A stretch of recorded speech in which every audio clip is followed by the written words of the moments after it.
ऐसे नहीं चलेगा काका। आज मैं तुम लोगों को ना पुलिस के पास लेके जाऊंगी। चल शीतल तू डर मत। छोड़ उसको। और तू ज्यादा नाटक मत कर समझी, वरना तेरे को भी। वरना क्या? जो इसके साथ किया वो मेरे साथ करेगा? अरे मैं तेरे को दादा बोलती थी, लेकिन अब मैं ही तुझे जेल पहुंचाऊंगी। दीप्ति, ये हमारे घर का मामला है। ये आपके घर का मामला नहीं है, उसकी जिंदगी का मामला है। तू चल, मैं आज ये मामले को उल्टा कर ही रहूंगी। छोड़ उसको, छोड़ मेरी बहन को। उसको हाथ लगाने की हिम्मत कैसे हुई तेरी? तू चलना शीतल प्लीज। वो कहीं नहीं जाएगी। शीतल, ये कैसा है सगड़ा? हम एक परिवार है ना। थोड़ा सा तूने अगर हमारे लिए कर दिया तो कौन सी बड़ी बात हो गई। दीपक, तुझा बाबा है ना? हाँ, अभी इस उम्र में मेरे को जेल में डालेगी क्या? हाँ, इससे तो अच्छा है तू अपने हाथों से मेरा गला दबा के मुझे मार दे। मार मुझे, मार। शीतल, तेरा बाप ड्रामे कर रहा है, मैं कह रही हूँ तो पुलिस स्टेशन चल। सब वो कहीं नहीं जाएगी। छोड़ शीतल को। शीतल प्लीज। अरे बोला ना, छोड़ उसको। तू सुन रही है ना मेरी बात? प्लीज तू छोड़ शीतल को। पुलिस स्टेशन चलते हैं, सब ठीक हो जाएगा। तू सुन रही है ना मेरी बात? मेरी एक बार बस।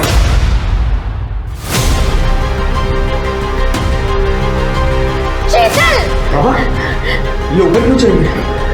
शीतल, शीतल,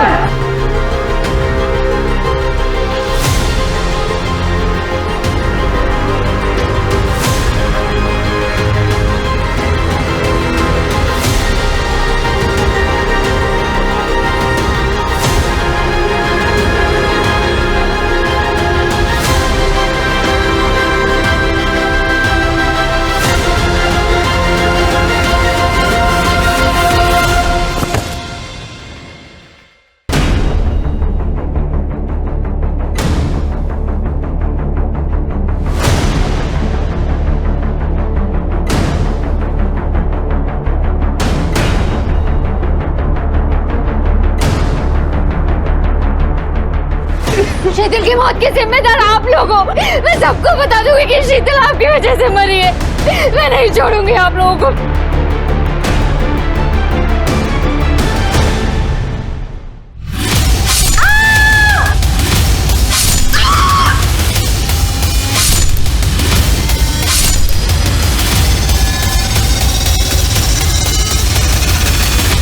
हमने आपने अक्सर ये सुना पढ़ा होगा कि सच इंसान को आजाद कर देता है। सच कितना ही कड़वा क्यों ना हो, झूठ के बोझ से बेहतर ही होता है। फिर भी लोग सच को छिपाते हैं। क्यों? क्योंकि हमें यह लगता है कि या तो सामने वाला सच सुन नहीं पाएगा, या फिर झूठ का भ्रम हमारी इज्जत और हमारी जान की रक्षा कर सकता है। नमस्कार, मैं आशुतोष राणा क्राइम पेट्रोल सतर्क के इस नए अध्याय शातिर क्रिमिनल्स में आप सभी का हार्दिक स्वागत करता हूं। हमारी आज की कहानी में कई अपराधी हैं जो सिर्फ शातिर ही नहीं बल्कि अहंकारी भी हैं। इन्होंने अपने अहम के लिए कई सारी जिंदगियां और परिवार तबाह कर दिए। ये कहा जाता है कि अहम को वहम होता है कि उसे कोई नहीं हरा सकता, पर उसे हराया एक दोस्त ने। जी हां, ये कहानी सिर्फ जुर्म की नहीं है, ये कहानी एक दोस्त की है जिसने बिना डरे अपने दोस्त को इंसाफ दिलाने की जंग छेड़ दी। क्योंकि जुर्म का एक ही जवाब होता है, निडरता। और मुजरिम जितने खूंखार होते हैं, लड़ाई और लड़ने वाला उतने ही रोमांचक और निडर होते जाते हैं।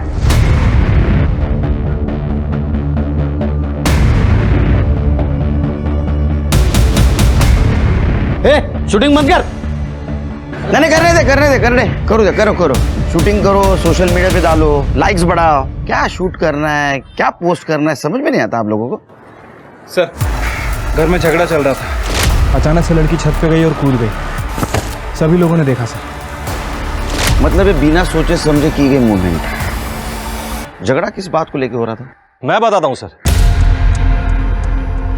ये जो लड़की है ना, दीप्ति, वो शीतल को हैरेस कर रही थी। सर ऐसा कुछ नहीं है, मैं उसे सच बोलने की हिम्मत दे रही थी। तू मैं उसे भड़का नहीं रही थी। जो तुम लोगों ने उसके साथ किया ना, मैं चाहती थी पूरी दुनिया को पता चले। सच के नाटक की वजह से जान दी उसने, सुसाइड किया। एक मिनट, आप कौन? मैं ललित शिंदे, इन लोगों का लॉयर। कमाल है शेर के, आजकल सभी लोग शायद लॉयर लेके घूमते हैं साल भर। अच्छा घर चेक करो, देखो कुछ मिलता है क्या।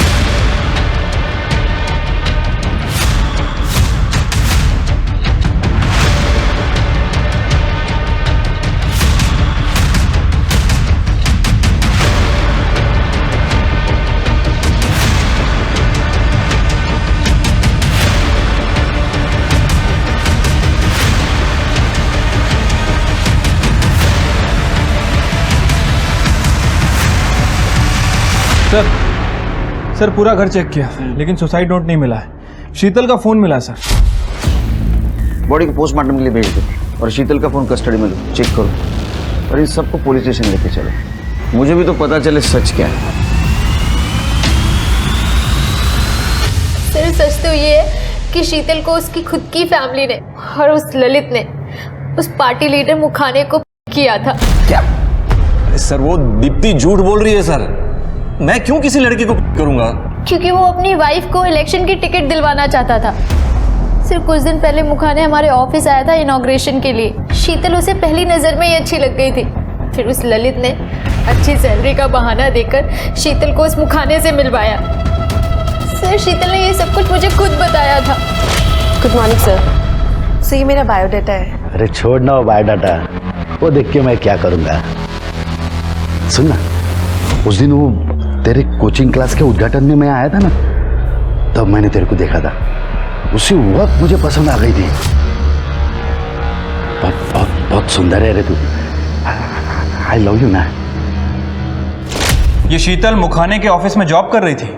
जॉब नहीं कर रही थी, मुखाने साहब ने सेक्रेटरी बोल के 1-2 दिन के लिए रखा था, लेकिन उसका काम ठीक नहीं रहा सर। उसका दिमाग कहीं और ही रहता था। दिमाग कहीं और रहता था मतलब? सर घर पे पैसे की कमी थी, उस वजह से वो ज़्यादा पढ़ भी नहीं पाई थी।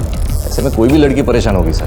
और दहेज देने के भी पैसे नहीं थे, तो बहुत सारे लड़कों वालों ने रिजेक्ट भी कर दिया। सर डिप्रेस थी लड़की। ओ मैडम, बेचारी मेरी गरीबी की वजह से बहुत दुखी रहती थी। मैडम एक अच्छी नौकरी और शादी, हर लड़की की तरह उसके भी यही सपने थे। पता नहीं वो मैनेज नहीं कर पा रही थी, बहुत डिप्रेस थी बेचारी। हाँ सर, शीतल डिप्रेस्ड थी क्योंकि उसका रेप हुआ था। उसके खुद के बाप ने उसे बेच दिया था। सर पैसे की कमी हर मिडिल क्लास फैमिली में होती है। आप उसके घर को देखो, अचानक से ऑनलाइन शॉपिंग बढ़ गई थी। नया टीवी, फ्रिज और महंगी अल्कोहल, नए कपड़े, इन सब के लिए पैसे आए थे उनके पास शीतल को बेच के। देखिए सर, अगर आप सच का पता नहीं लगाएंगे तो मैं ये सारी बातें मीडिया को बोल दूंगी। दीप्ति, हम शीतल की केस को अच्छी तरह से इन्वेस्टिगेट करेंगे, हाँ, और न्याय मिलेगा। लेकिन एक बात बताओ, शीतल के बारे में सब कुछ पता था पहले से, तो पहले हमारे पास क्यों नहीं आई? क्योंकि सर उसके बाप ने उसका फिर से सौदा कर दिया था। वो मुखाने उसे अपने फार्म हाउस पे लेके जाने वाला था और वहां पर उसके जैसे और भी गंदे बुड्ढे आने वाले थे। सर शीतल डर गई थी, इसीलिए उसने मुझे सब कुछ बता दिया। मुझे नहीं पता था कि वो ऐसा कोई कदम उठाएगी। दीपक दीपक दीपक, मैं तुम्हारे आगे हाथ जोड़ती हूँ, प्लीज वो रख दो नीचे, किसी को लग जाएगी। दीपक देख रही तू बीच में बता। तुझे पता है मैं तुझसे कितना प्यार करता हूँ, और इसने तुझे हाथ कैसे लगाया? दीपक दीपक, देखो तुम शांति से सोचो, हम बैठ के बात करते हैं ना। समझ रहे हो ना मैं क्या कह रही हूँ? यश यश छोड़ो यश, जा रही तू। लग जाएगा।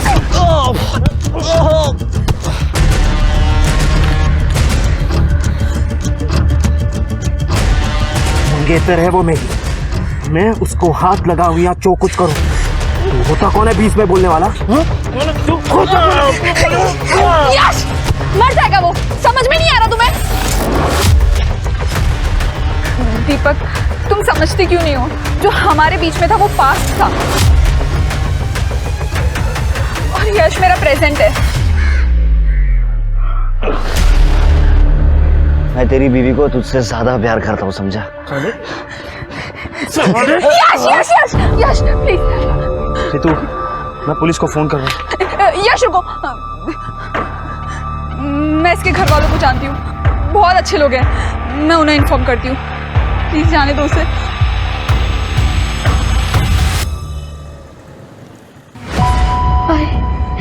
मुझे नहीं लगता शीतल को इंसाफ मिल पाएगा।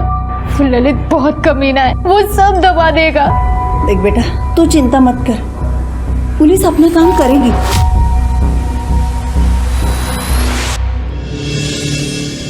दादा, दादा, जय फर्स्ट एड बॉक्स लेके आओ। इतना मारा है मेरे बच्चे को, आराम से।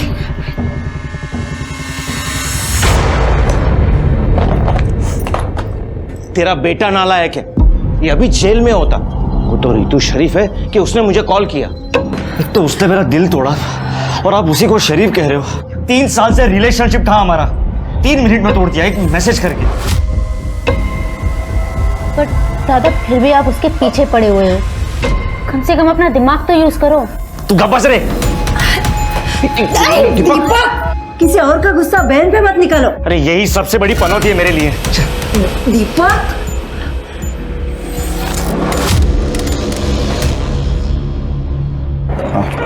सर शीतल के बारे में इंफॉर्मेशन निकाली है। सबका कहना है कि काफ़ी अच्छी लड़की है, हमेशा शांत रहती थी। वो और दीप्ति एक कोचिंग क्लास में काम करते थे, बेस्ट कोचिंग क्लासेस। शीतल वहाँ पे रिसेप्शनिस्ट थी और दीप्ति वहाँ का अकाउंट हैंडल कर रही थी। सर, मुखाने का नंबर मिला है शीतल के फोन पे, पर कोई कॉल या मैसेजेस नहीं मिले हैं। मुखाने को मिलना पड़ेगा। हो सकता है हम जाने से पहले फैमिली ने पूरे डिटेल्स वहाँ से वॉश आउट कर दिए। एक काम करो शिरके, ये शीतल जिस कोचिंग क्लास में काम करती है वहाँ जाके पता करो उसने किसी को उसके रेप के बारे में बताया था क्या, और शीतल के बाप और भाई के अकाउंट डिटेल्स निकालो। उनके पास अचानक से इतना पैसा आया कहाँ से? Right sir.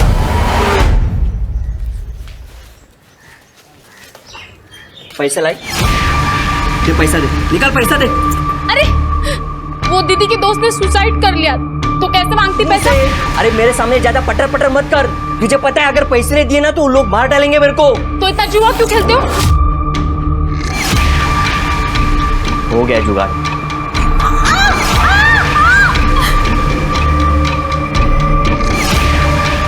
आज के बाद है ना मुझे ज्ञान मत सिखाना, समझी? चला।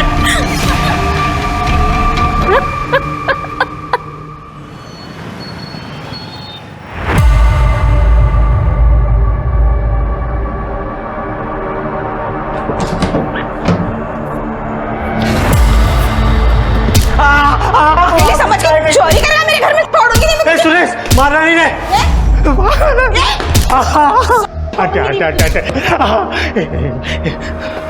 हम ये सब कुछ नहीं लेने आए थे।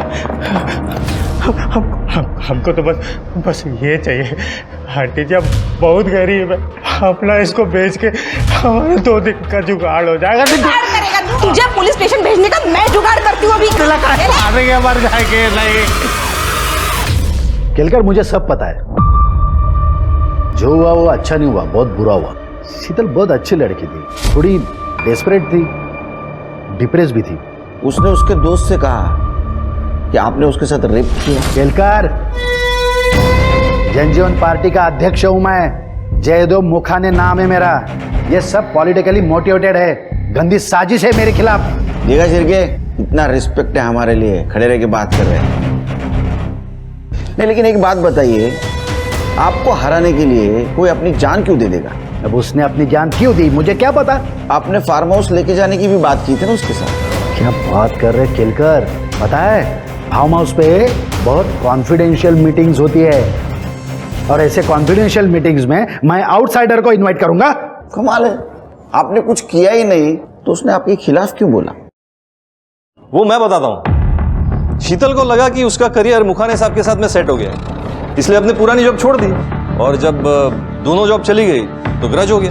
अरे वकील साहब, आप इधर भी? वो क्या है ना केड़कर साहब, मैंने ही सबको सबके साथ मिला है, तो क्या कराई। और मुझे देखना पड़ेगा ना कि आप लोग कहीं मेरे क्लाइंट लोगों को उल्लू तो नहीं बना रहे हैं। हम महाराष्ट्र पुलिस है, उड़त्या पाखराची पंख मोजतो आम्ही। जब तक केस चल रहा है शहर के बाहर नहीं जाएंगे आप। केडकर साहेब आप भी नको तिकडे घुसत जाऊ नका. चुंबक आहे क्या?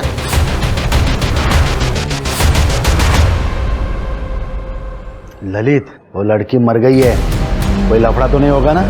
देख, तेरी बीवी को टिकट देने के चक्कर में ये सब कांड हुआ है. टेंशन कशाला घेत मी आहे ना.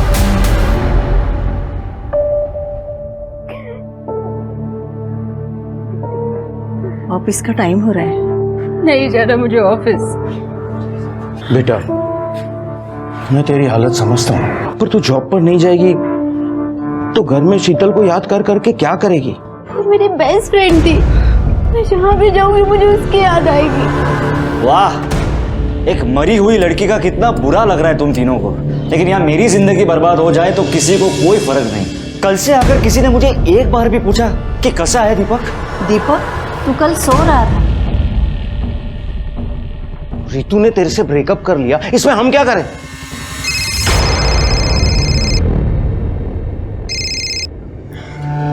क्या है? मेरे को शाम को 500 रुपए मांगता है.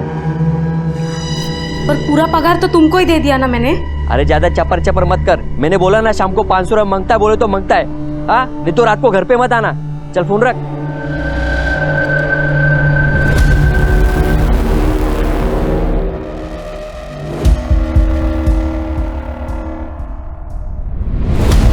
अरे क्या क्या नहीं करते माँ बाप अपने बच्चों के लिए. लड़का लड़की को अगर घर भगा कर ले आए तो भी माँ बाप उसे सपोर्ट करते हैं. और आप लोग तो क्या हम भगा कर ले आएंगे? तू रितु को लेकर आ, हम तुम दोनों की शादी करवाते हैं. तेरे खुद से तो कुछ होता नहीं है. बस जब देखो घर वालों को कोसते रहता है.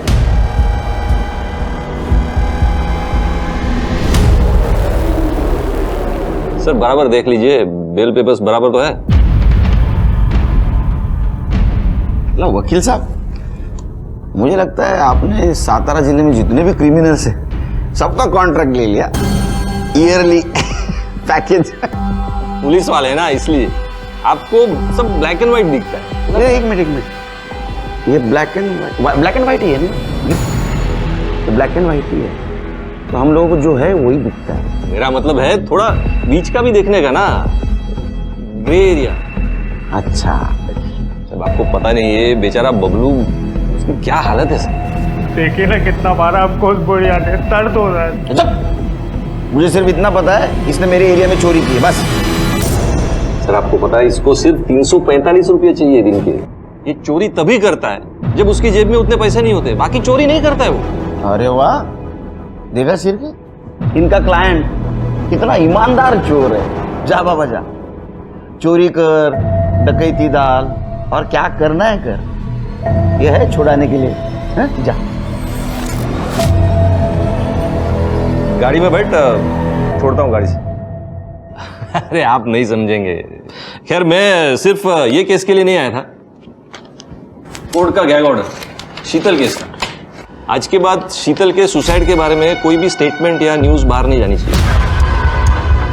सोशल मीडिया के थ्रू या किसी और तरीके से. एक कोर्ट का ऑर्डर है सर. दीप्ति जोगले को भी बता देना. चलता हूं सर. ए बेवड़े रुक. तीसरी बार बेल करवाई है तेरी. मेरी फीस कब देगा रे? सुन, चोरी करनी है ना तो थोड़ी ढंग से तो कर, ताकि मेरी फीस निकले. फीस के पैसे नहीं है ना तेरे पास? मेरा एक काम कर, चला जा.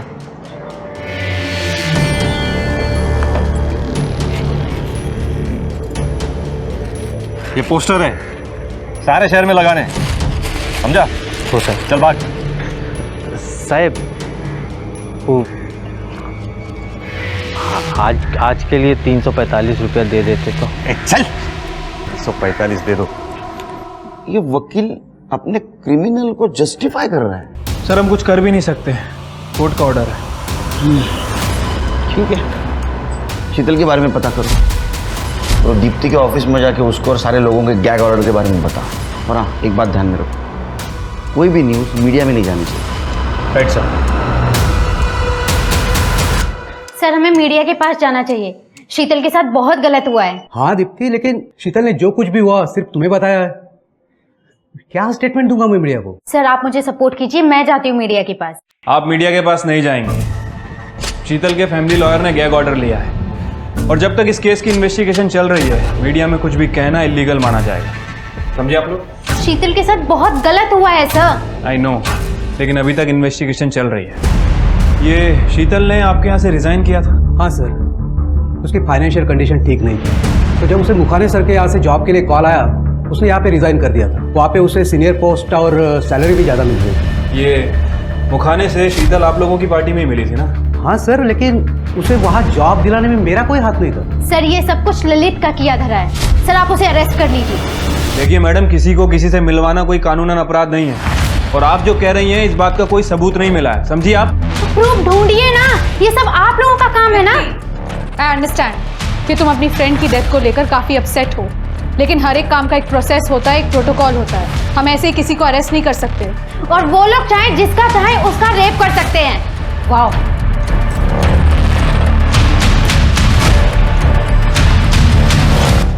ये शीतल का दीप्ति के अलावा और भी कोई क्लोज फ्रेंड है? नहीं, दीप्ति उसकी क्लोज फ्रेंड थी, लेकिन हाँ शीतल का एक बार मुझे कॉल आया था। सर जो जॉब मैंने ज्वाइन किया था मुझे जम नहीं रहा है, क्या मैं आपके यहाँ वापस से ज्वाइन कर सकती हूँ? सैलरी कम भी चलेगी। अरे नहीं शीतल, सॉरी, हमने तुम्हारी जगह किसी और को जॉब पे रख लिया है।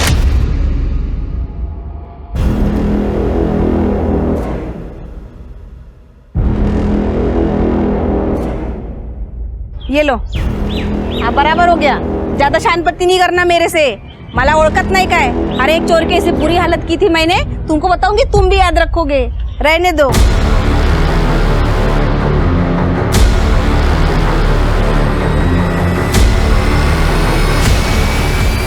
मैं तुझे ऐसे नहीं छोड़ूंगा।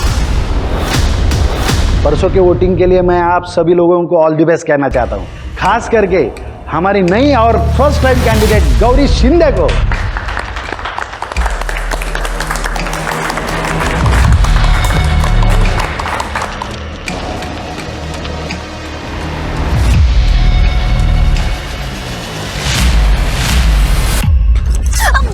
छोड़ो मुझे।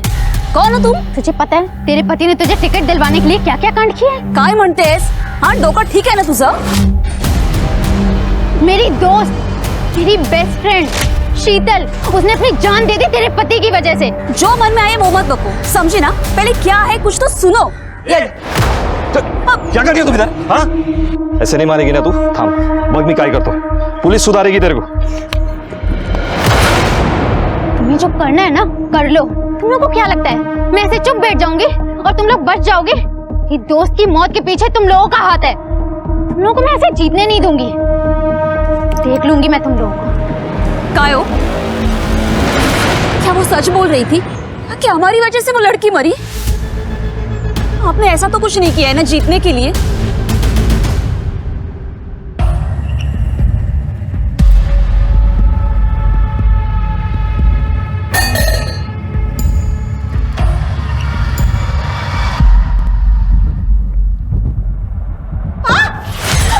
आपने ना हमारे साथ बहुत गलत किया है। हम आपको आंटी आंटी बोल के कितना इज्जत दिए हैं, पर आपने क्या किया? हमको पुलिस में दे दिया। पता है आपके कारण हमें सारी औरतों से ना।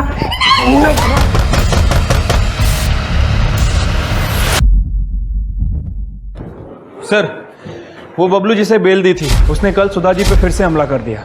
सुधा जी? मतलब जिन्होंने बबलू को पकड़वाया था? हाँ सर, उसने सुधा जी को काफी मारा, काफी गाली गलौज भी की। उसके बाद वहाँ पे पड़ोसी आ गए तो वो वहाँ से भाग गया। ये सुधा जी अकेले रहते घर में? हाँ सर, फिलहाल उन्हें हॉस्पिटल में एडमिट करवाया है। उनकी फैमिली को भी इन्फॉर्म कर दिया है। बबलू को ढूंढ लो। Right sir. हे रितू, मला सॉरी बोलायचं होतं। ये देख, मैंने नई कार ली, सेकेंड हैंड है, टूर पे जा रहा हूँ ऑल ओवर इंडिया, तो सोचा कि एक एक कॉफी हो जाए फॉर ओल्ड टाइम से। ए सुनना सुनना, अब सॉरी बोला ना यार, प्लीज मान जाना। अरे अब माफ कर भी दे, कान पकड़ू।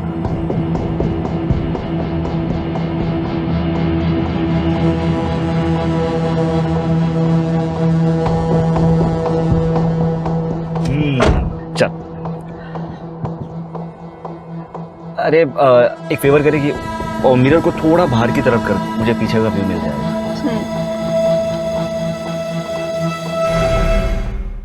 शीतल की मौत कैसी जाया नहीं जाने दूंगी।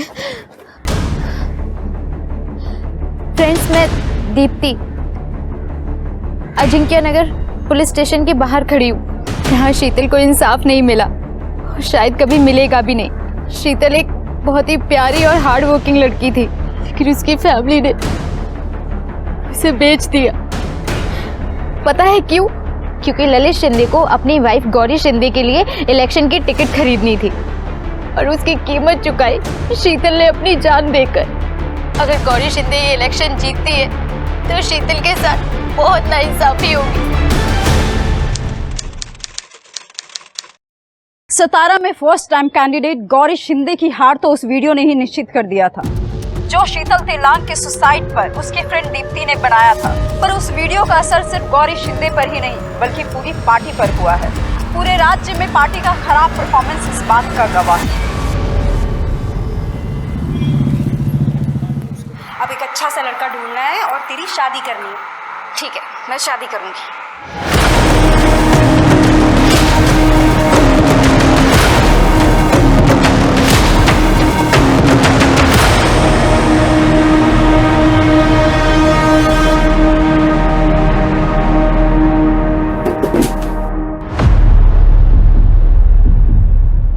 कैसा आवाज है ये? जया, जरा देख तो किस चीज का आवाज है।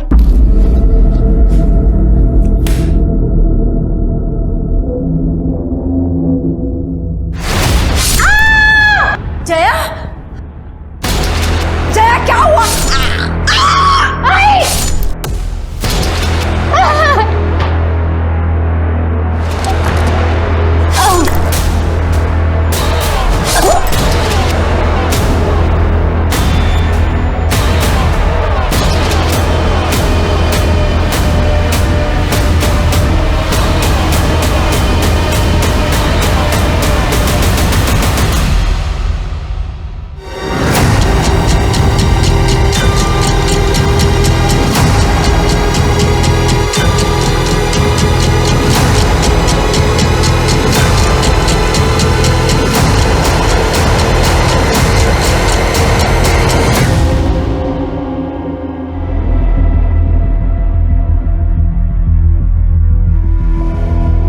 सर, चोरी का मामला लग रहा है। गहने वगैरह सब कुछ गायब है। सर, तीनों बॉडीज पे सेक्सुअल असॉल्ट के कोई साइंस नहीं है।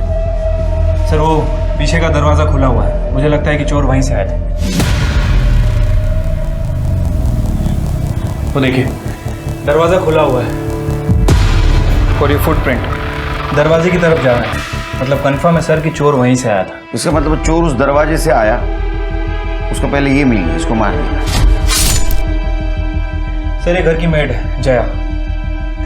ये दीप्ति की माँ और वो दीप्ति। दरवाजे में दीप्ति की माँ मिली तो उसको भी मार दिया। और दीप्ति ने फ्रंट डोर से भागने की कोशिश की, इसलिए उसको पीछे से मारा, क्योंकि फ्रंट डोर ओपन है। सर, दीप्ति के सर पे भारी चोट के निशान है। सर, ये देखिए, शायद इस दरवाजे पर उसका सर पटका गया होगा। और कौन रहता है इनके घर में? सर, वो बेटा, अरे मैं जी संभालिए अपने आप को। सर, ये दीप्ति के फादर शायद पड़ोसी मैंने फोन करके बताया। संभालिए रमेश जी। देखिए रमेश, ये चोरी का मामला लगता है क्योंकि गहने गायब है। चोरी का मामला?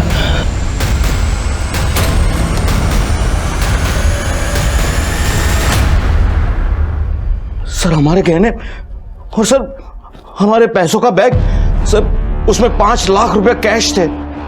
5 लाख कैश? वो हमने गांव की जमीन बेची थी तो उसका टोकन मनी था जो पार्टी ने हमें कैश में दिया था। किस किस को पता था ये? सर, घर वालों के अलावा और किसी को नहीं। मेरे को? नहीं सर, मुझे नहीं लगता जया को कुछ पता होगा। सिर के तृप्ति सारे फिंगरप्रिंट और फुटप्रिंट फॉरेंसिक के लिए भेज दो और अपने डेटाबेस से मैच करके देखो। आसपास सीसीटीवी रहेगा तो उसका फुटेज कलेक्ट करो। आसपास पूछताछ करो, किसी ने कुछ देखा क्या। 3 मर्डर हुए, बचना नहीं चाहिए हाथ से। Right sir.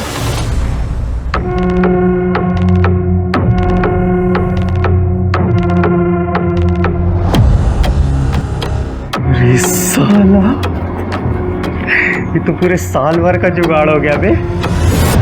शीतल ने आत्महत्या कर ली थी और उसके इंसाफ के लिए लड़ने वाली एकमात्र इंसान दीप्ति का भी बेरहमी से मर्डर कर दिया गया था और दीप्ति के साथ उसके 2 और लोगों ने भी अपनी जान गंवा दी थी।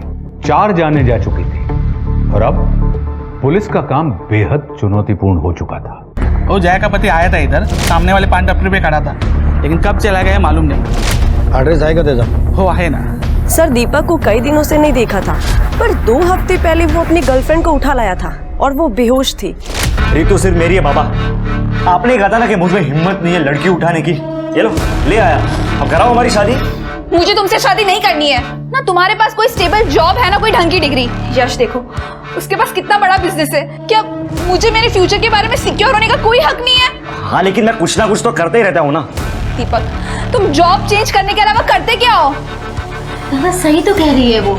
अगर वो यहाँ रुकना चाहते तो हम यहाँ रख भी लेते, लेकिन उसकी मर्जी के खिलाफ नहीं ना। तू कब बस, रितु यहीं रहेगी। नहीं, रितु अगर शादी के लिए तैयार होती तो अलग बात थी, पर हम तुझे किसी लड़की के साथ जबरदस्ती नहीं करने देंगे। पर बाबा मैं रितु से प्यार। बस। उसके बाद मैंने दीपक को आज तक नहीं देखा। गौरव जी, आप हमें कुछ बताना चाहते थे? हाँ मैडम, 2-3 दिन पहले ललित आया था दीप्ति को धमकाने, यही क्लास के बाहर। दीप्ति ने वो वीडियो बनाया था ना, क्या सीसीटीवी में कैप्चर है? दिखाइए।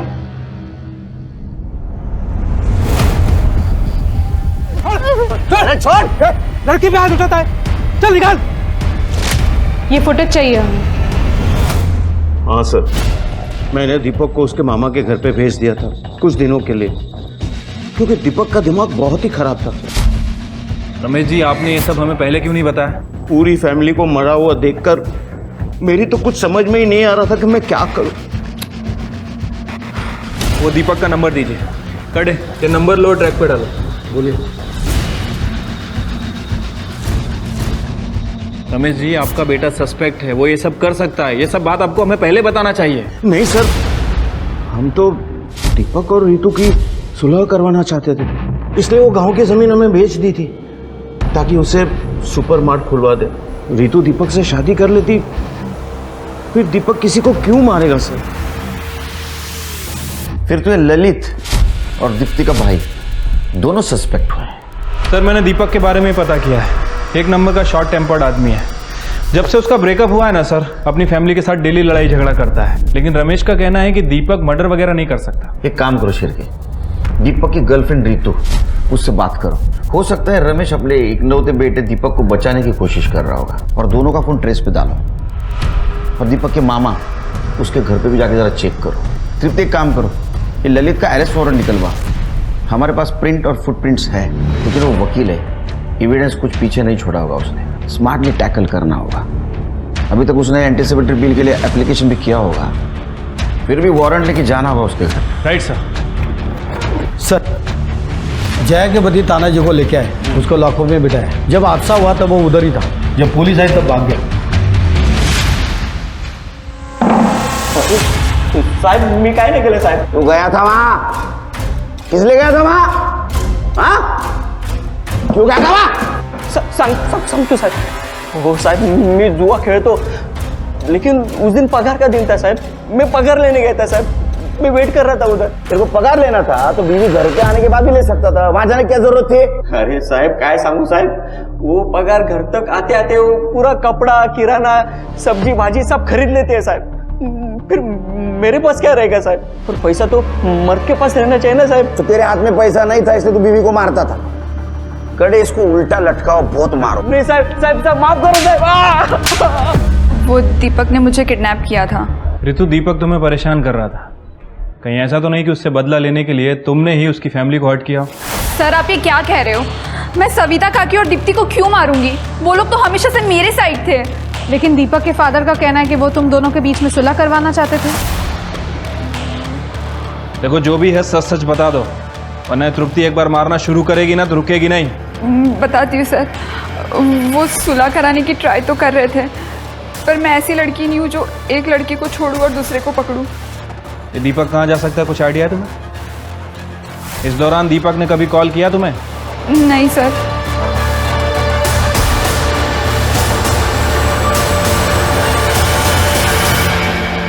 क्या वकील साहब, डिस्टर्ब तो नहीं किया ना आपको? अरे केड़कर साहब, तुम्ही इकडे? घर की तलाशी लो। वारंट तो होगा आपके पास? इंग्लिश में पढ़ो।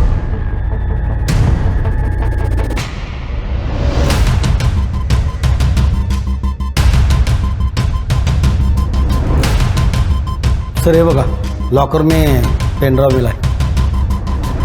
लैपटॉप तो होगा आपको?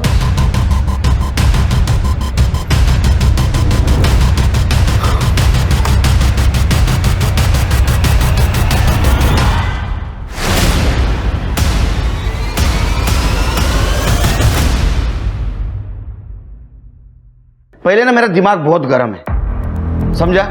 बीवी के ऊपर गुस्सा नहीं निकाल सकता, इनके ऊपर भी गुस्सा नहीं निकाल सकता। अब बचा तू, सच बोल, नहीं तो इतना मारूंगा सवेरे बैठने के रात को सोने के वांदे हो जाएंगे। सच बोल, सच बोल। शीतल का सौदा मैंने किया था मुखाने से। टिकट के बदले में मुखाने को पैसे और शीतल चाहिए था। फिर मैंने मुखाने के प्यून को पैसे दिए शीतल और मुखाने का वो वीडियो शूट करने के लिए, ताकि अगर मुखाने मुझे डिच करे तो मेरे पास सबूत हो।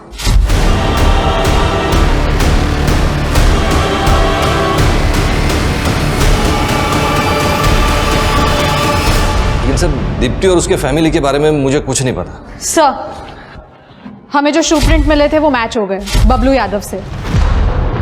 बबलू यादव? ये बबलू यादव की बेल तूने करवाई थी ना?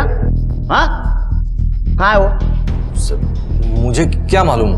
अच्छा, लेकिन आपकी कॉल हिस्ट्री बता रही है कि आपने बबलू यादव से बहुत बार बात की है। मर्डर के 2 दिन पहले भी उसे कॉल किया था और मैसेज भी किया था। सर ये देखिए, बबलू कहाँ है, जल्दी मिल, बहुत ज़रूरी काम है। और सर ये मैसेज उसी दिन का है जिस दिन वकील साहब ने दीप्ति को उसके कोचिंग इंस्टीट्यूट में जाके धमकाया था। तू दीप्ति से बदला लेना चाहता था ना, इसलिए सुपारी दी थी ना बबलू को। बाकी फैमिली को क्यों मरवाया? सर मैं दीप्ति से बदला लेना चाहता था, उसकी फैमिली से नहीं सर। कोलैटरल डैमेज जानता है ना? मैंने बबलू से दीप्ति का रेप करने को कहा था, मारने को नहीं कहा था सर। मैं दीप्ति को जिंदा परेशान देखना चाहता था सर। बबलू के साथ आखिरी बात कब हुई? उसी दिन बात हुई थी सर। मैंने सारा काम समझाया, लेकिन उसके बाद उसका कोई फोन नहीं आया। शिरके, ये बबलू का फोटो सारे पुलिस स्टेशन में सर्कुलेट कर दो। उसने मर्डर किया है, अपने खबरों को अलर्ट कर दो। Right sir. मराठीमध्ये एक म्हण आहे, अति तिथे माती। नेता जनता की सेवा करने के लिए होता है, उसका शोषण करने के लिए नहीं। चढ़े जाला सर, चला शर्म नहीं आती तेरे को? हाँ, बाप अपने बेटी के कन्यादान का सपना देखता है, तूने उसको बेचा। और तू उसका भाई है ना, भाई बहन की रक्षा करता है, तूने इसको सपोर्ट किया। सड़ो जिंदगी भर जेल में। सर तानाजी के खिलाफ हमारे पास कोई सबूत नहीं है, उसे छोड़ दें क्या? छोड़ दो, नजर रखना उस पर। दीपक का क्या हुआ? सर उसका फ़ोन 2 दिनों से बंद आ रहा है और वो अपने मामा के घर था, लेकिन 2 दिन से ही वहाँ से भाग गया सर। हम उसे ढूंढने की कोशिश कर रहे हैं। क्या चल रहा है? ढूंढने की कोशिश कर रहे हैं? शहर में 3 मर्डर हुए और एक भी कातिल नहीं मिल रहा है। Sir we are trying our best. क्या ट्राई? 2 दिन में मुझे कातिल चाहिए, नहीं तो घर पे बैठो, मेमो दे दूंगा तीनों को। Sir trying.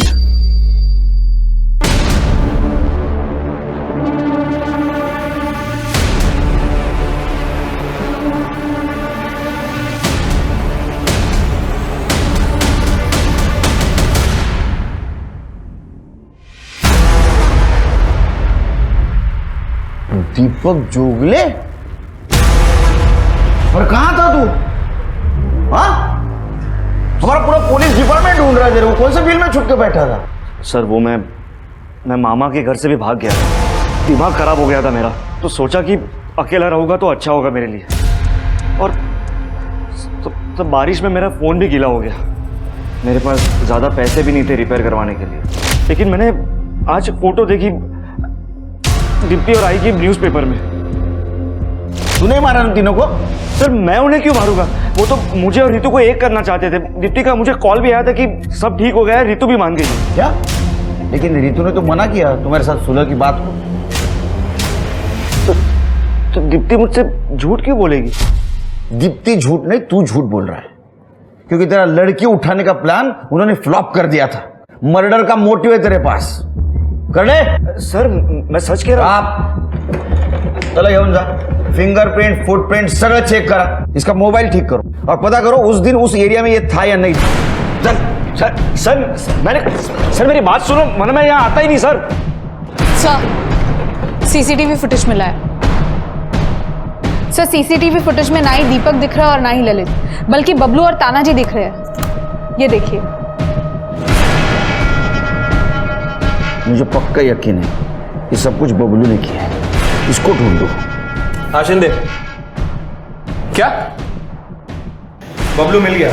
सातारा मार्केट के पास एक पान टपरी पे देखा गया। उठा उसको। संभाल के। देखिए सर, हम आपको पहले से बता दें, हमने चोरी करने गए थे और हम सिर्फ चोरी किया, हमने मर्डर वर्डर नहीं किया है।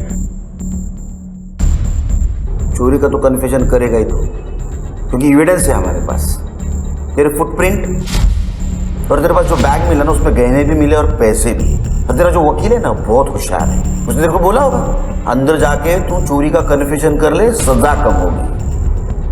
वैसा तू मर्डर का कन्फेशन भी कर ले, अच्छा होगा तेरे लिए। अजीब जबरदस्ती है, हम जो किए ही नहीं तो हम क्यों मान ले बताइए। हम वहाँ गए थे पर हम आसपास का माहौल भांपने गए थे। हमारे वकील साहब है ना, उन्होंने हमको पैसा दिया था, वो लड़की का क्या नाम है उसका, दीप्ति का रेप करने के लिए। हम वहां गए, अंदर जाके देखे 3 लोग मरे पड़े। हम वहां से पैसे उठाए, गहने उठाए और निकल लिए बस। देख तेरे खिलाफ एविडेंस है हमारे पास। जिस तरह तूने सुधा को मारा उसी तरह तूने दीप्ति का सर फोड़ा। चुपचाप कबूल कर ले, कन्फेस कर ले, सजा कम होगी, नहीं तो जिंदगी भर जेल में सड़ाऊंगा। अरे सर जी अजीब जबरदस्ती है, हम बोल तो रहे हैं हमने सिर्फ और सिर्फ चोरी किया, मर्डर वर्डर नहीं किया है। पर रही बात सर फोड़ने की, तो सर फोड़ने का ठेका हमने थोड़ी ले रखा है, वो तो आप भी फोड़ सकते हैं, ये भी फोड़ सकते हैं, ये भाई साहब भी फोड़ सकते हैं। ले हो। देखिए सर जी, हम आपको पहले से बता रहे हैं, हमको मारिएगा आरिएगा मत, नहीं तो हम कोर्ट में जज साहब के सामने जाके बोल देंगे कि इन लोगों ने हमको बहुत मारा है और जबरदस्ती हमसे कबूल करवाया है कि हमने मर्डर किया, जो कि हमने किया नहीं है। अब देख लीजिए, आपको मारना है तो मारिए। बहुत शाना है रे तू, बाहर से बहुत पढ़ के आया। मारने के अलावा बहुत सारे तरीके हमारे पास कन्फेशन करवाने के। सिरके पोपट बोलला भाई, सारे एविडेंस सर्कमस्टेंशियल, ये बच सकता है कोर्ट में। और रही बात तेरा सर फोड़ने की, इसको ऐसी जगह मारो इसके निशान सिर्फ इसको दिखने चाहिए। सर मारिएगा नहीं,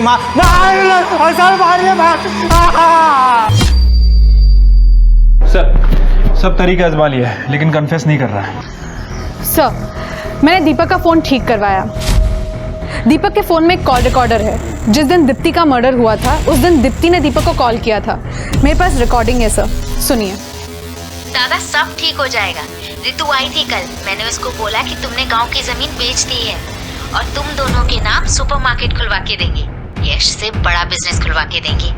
रितु यश से एंगेजमेंट तोड़ने जा रही है। इसका मतलब रितु ने हमसे झूठ बोला। अबे रोने का नाटक बंद करो। तुम्हारी वजह से हमारे केस की इन्वेस्टिगेशन गलत दिशा में जा रही थी। तुमने तुम्हारी इज्जत बचाने के लिए झूठ बोला ना हमसे, लेकिन सच तो दोनों लड़कों को चीट किया तुमने। डबल डेट कर रही थी तुम। देखो सच बताओ, ये तो जेल जाओगी। सर हमेशा से मेरे पीछे लड़के पड़े रहते हैं, पर मुझे सबसे ज़्यादा अमीर लड़के से शादी करनी थी। और इसमें गलत क्या है? अगर लड़की सबको सुंदर चाहिए तो लड़का अमीर मांगा, तो इसमें प्रॉब्लम क्या है? प्रॉब्लम है रितु, प्रॉब्लम तुम्हारी सोच में है। हर लड़की तुम्हारी तरह नहीं सोचती और लोगों के इमोशंस के साथ खेलना गलत बात है। ये कौन है?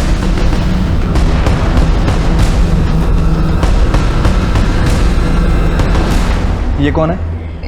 ये मेरा फियांसे यश।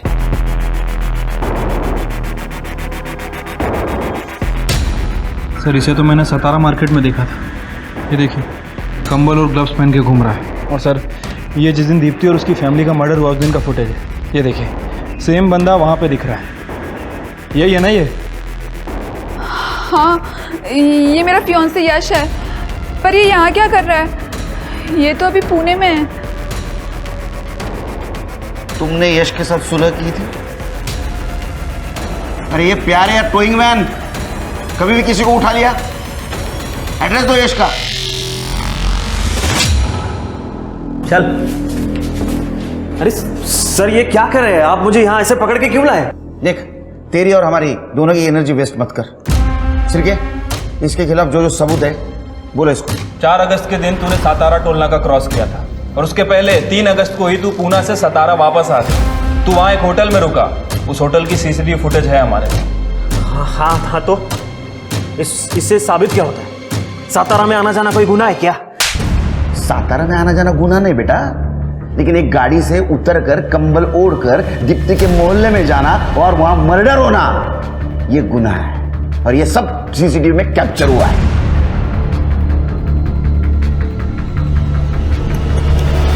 ये देख, इतना ही नहीं, तेरे क्रेडिट कार्ड की हिस्ट्री भी चेक की हमने। ये जो कंबल और ग्लव्स पहन के तू घूम रहा है ना, ये तूने मर्डर के 1 रात पहले पुणे से खरीदे थे, समझा? दीपक के घर वाले दीपक और रितु का प्यार बचाना चाहते थे, इसलिए सब कुछ किया नहीं है कांड। अरे सर, वो दीपक क्या प्यार करता था रितु से? रितु से असली प्यार मैं करता था, मैं। रितु ने मेरे साथ ब्रेकअप कर लिया ये बोल के कि वो दीपक जान ले रहा है, पर मैं जानता हूँ ये सब के पीछे वो दीप्ति है। दीप्ति ने परेशान करके रखा था रितु को अपने भाई के साथ पैचअप करने के लिए। सर, मुझे गुस्सा आ गया।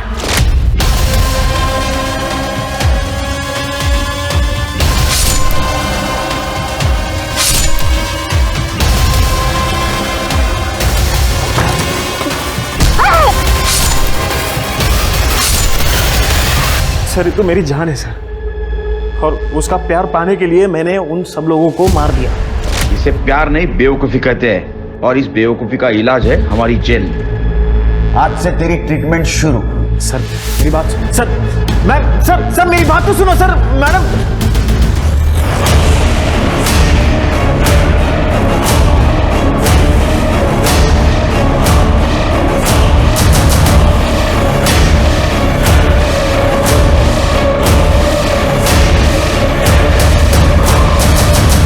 तेरी जैसी मोटी चमड़ी वाला देखा नहीं मैंने। इंसान नहीं है तू, मोटी चमड़ी वाला गैंडा है, गैंडा।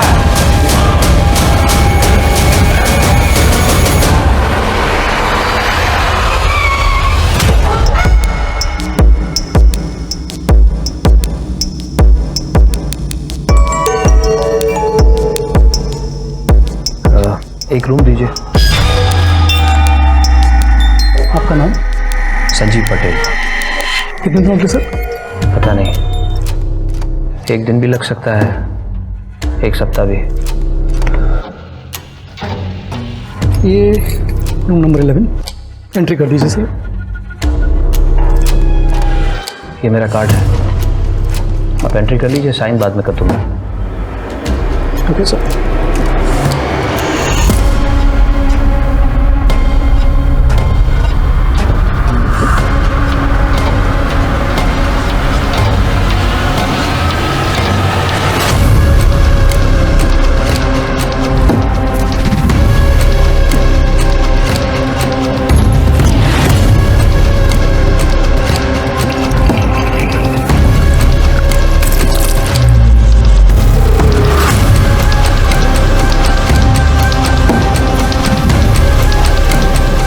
मुझसे कहाँ गलती हो गई? क्या सच में मैं गलत हूँ? सच में मुझसे गलती हुई है?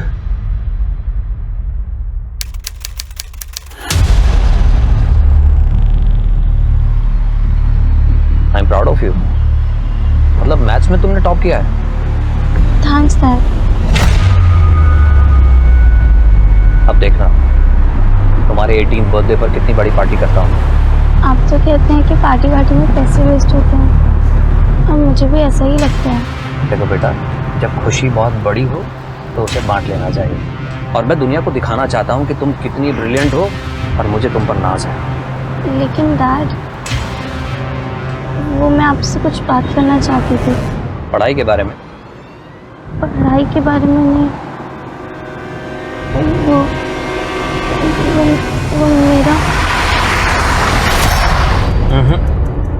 तुम्हें रूल्स पता है ना, नो टॉक्स एक्सेप्ट पढ़ाई, और तुम्हें तुम्हारी लिमिट पता होनी चाहिए। ओह नो, लगता है मैं फोन घर पे भूल गया, हमें वापस घर जाना होगा।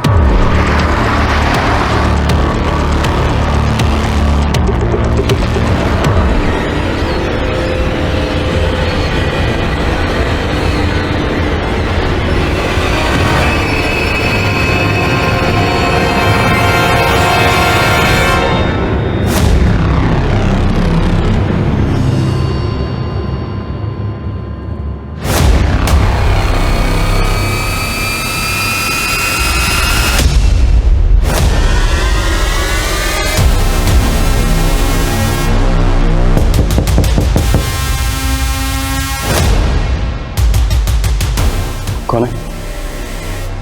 तेरा पति तो नहीं होगा? उससे कोई फर्क नहीं पड़ता। फर्क नहीं पड़ता मतलब क्या? चल क्या रहा तुम लोग? वो दिख रहा है कैमरा लगाने से कौन हो रहा है? रिलैक्स। मुझे तो कुछ समझ में नहीं आ रहा। रुको, क्या हुआ? आज फिर कुछ भूल गए? हाँ, वो मोबाइल भूल गया।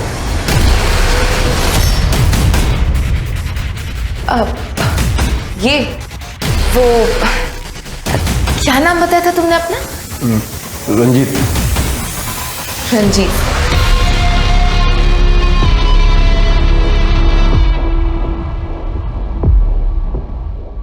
अरे हाँ, वो मुस्कान ने कहा है कि आज उसकी एक्स्ट्रा क्लास है और मुझे भी ऑफिस से आने में देर हो जाएगी।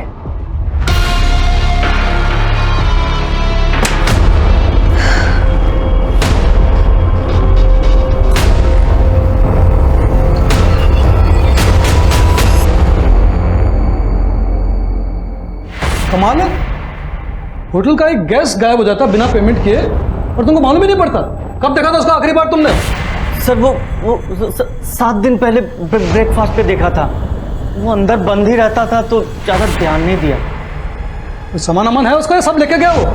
हाँ, एक ये ब्रीफकेस छोड़ के गया है, पता नहीं क्यों।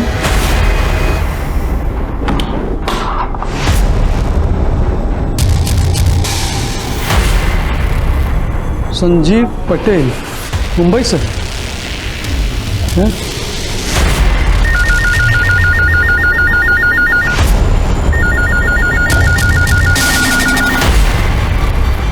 हेलो,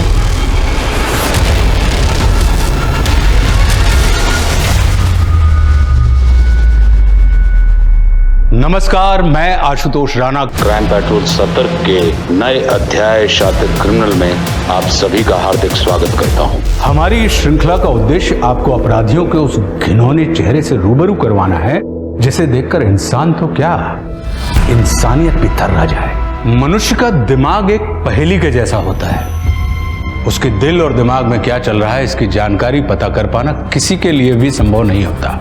कुछ रिश्ते ऐसी ही पहेलियों से घिरे होते हैं जिनका ना ओर समझ में आता है और ना ही छोर। रिश्तों में जब यही पहेलियां हद से ज्यादा बढ़ जाएं तो समझ लेना चाहिए कि कहीं ना कहीं कोई अपराध दस्तक दे रहा है। आज का ये केस पता नहीं कितनी ही गुत्थियों से मिलकर बना हुआ है।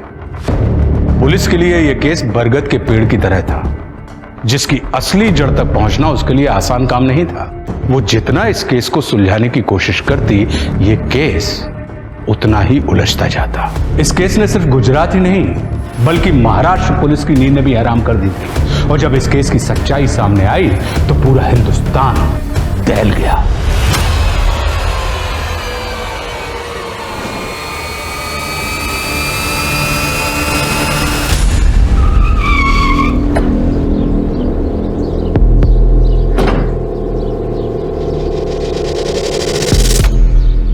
एक्सक्यूज मी, ये संजीव पटेल का घर है? हाँ, उन्हीं का घर। पति है मेरे। मैडम, उनके एंगेज कंप्लेंट है वापी के एक होटल से। क्या कह रहे हैं आप? कैसी कंप्लेंट? मैडम प्लीज आप उन्हें बुलाइए। वो तो पिछले 10 दिनों से किसी काम के सिलसिले में मुंबई से बाहर है। उनका फोन भी बंद आ रहा है। वो वहाँ से होटल के बिल चुकाए बिना भागे हैं। तमीज से बात कीजिए। मेरे पति अपनी कंपनी के सीईओ हैं। वे चिंदी चोर नहीं है जो 5-10 हज़ार रुपयों के लिए यहाँ वहाँ भागते फिरेंगे। हाँ, मुझसे दूर जरूर भाग सकते हैं। मैडम, मैं आपका फैमिली ड्रामा देखने नहीं आया हूँ। होटल का बिल क्लियर कीजिए, वरना हमें मजबूरी में कानूनी कार्रवाई करनी पड़ेगी। रुकिए।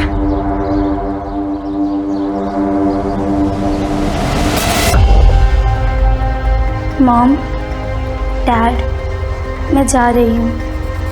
मैं उसके बिना नहीं रह सकती और आप लोग उसे एक्सेप्ट नहीं कर सकते। अगर आपको लगे कि आप हमें एक्सेप्ट कर सकते हैं तो प्लीज़ मुझे बता दीजिएगा, मैं वापस आ जाऊँगी।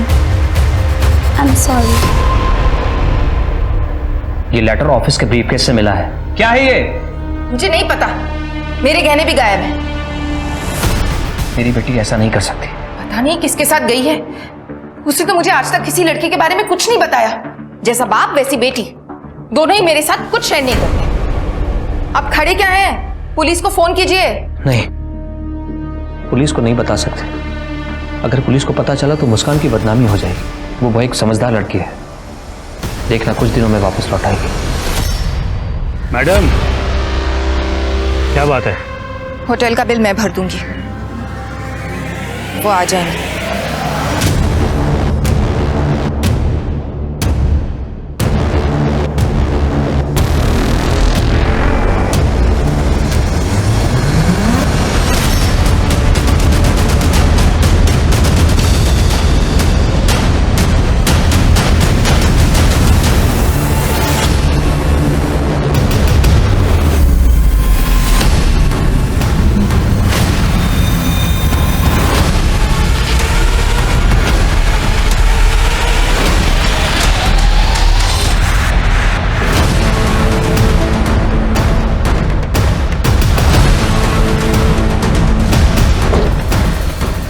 सर, किसी आदमी का कटा हुआ पैर है, इस पर एसिड भी डाला गया।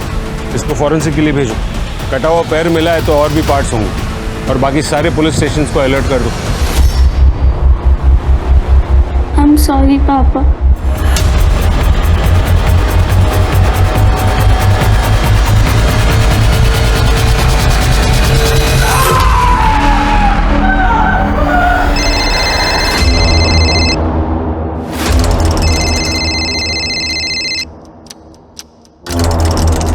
हाँ माइकल, बोलो। हेलो मैडम, प्लीज आप जल्दी पुलिस को फोन कीजिए। क्यों? क्या हुआ?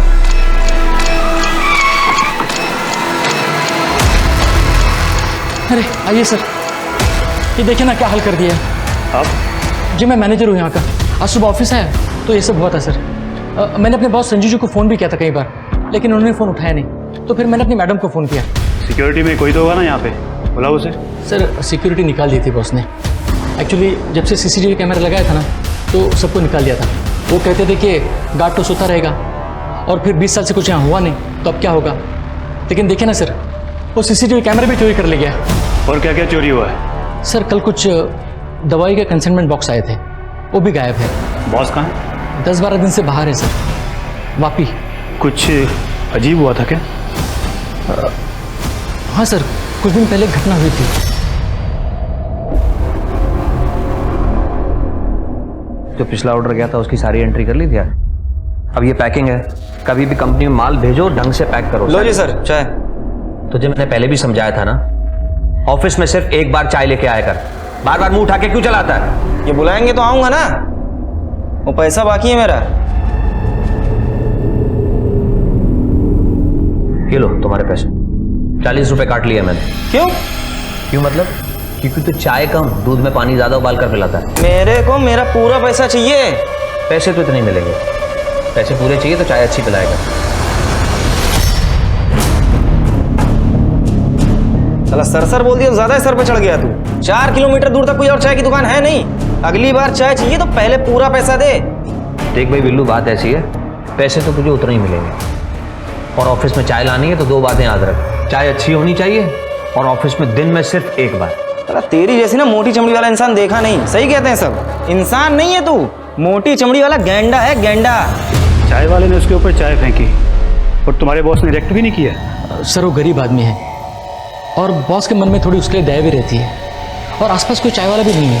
तुम्हारे बॉस अक्सर बाहर जाते हैं क्या? जी सर, वापिस जाते हैं। वहाँ 2 कंपनीज है जिनके साथ हमारी डीलिंग होती है, एक डेल्टा न्यू और एक रवि फार्मा। मैंने उन्हें भी कॉल किया था लेकिन उनसे भी कुछ पता नहीं चला सर। क्या वो कभी ऐसे पहले भी गायब हुए थे? नहीं, ऐसा तो नहीं हुआ। एक काम करो, ये जो चाय वाला है क्या नाम है उसका? बिल्लू। हाँ, इसे थाने भेजो।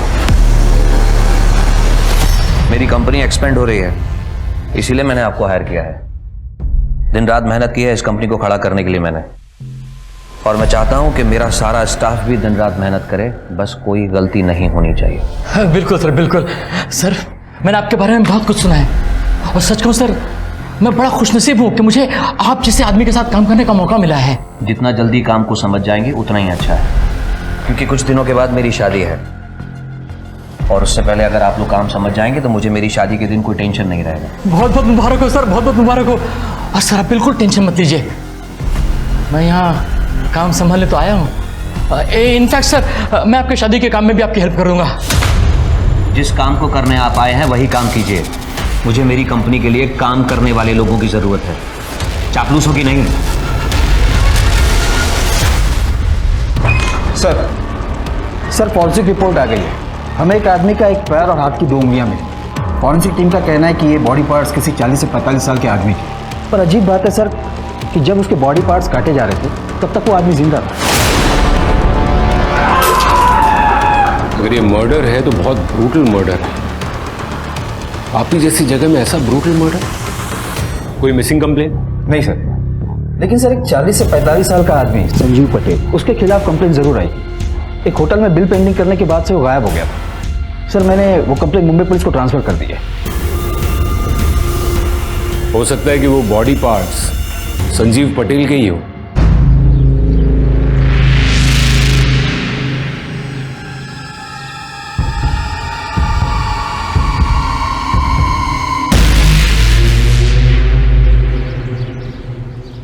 सर इधर और भी बोन्स हैं। लगता है 1 से ज्यादा विक्टिम्स थे सर। किसको मार के दफनाया है यहाँ पे? साहब हमने किसी को नहीं दफनाया। कुछ लोगों ने बोला कि ये घर काफी टाइम से खाली पड़ा है तो रहने आ गए। तुमसे पहले कौन रहता था यहाँ पे? नहीं पता साहब, पर लोगों का कहना है कि एक भरा पूरा परिवार रहता था यहाँ पे।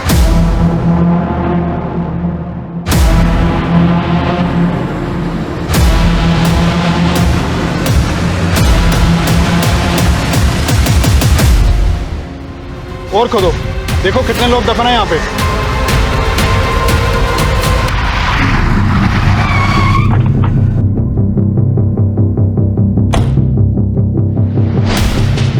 आखिर ये संजीव पटेल गायब कहाँ हो गया? कहाँ गया होगा वो? हमें कैसे पता सर कहाँ गया होगा? हमें तो वो खुद चुना लगा गया। तो अच्छा हो कि घर से उसका पेमेंट आ गया। उसके बारे में और कोई जानकारी? कोई उससे मिलने आता था या वो कहीं किसी को मिलने जाता था? नहीं सर, ऐसा तो कुछ भी नहीं है। उसने तो हमें सख्त हिदायत दी थी कि उसको कोई डिस्टर्ब ही नहीं करे। सर ये केस छोड़ के गया है।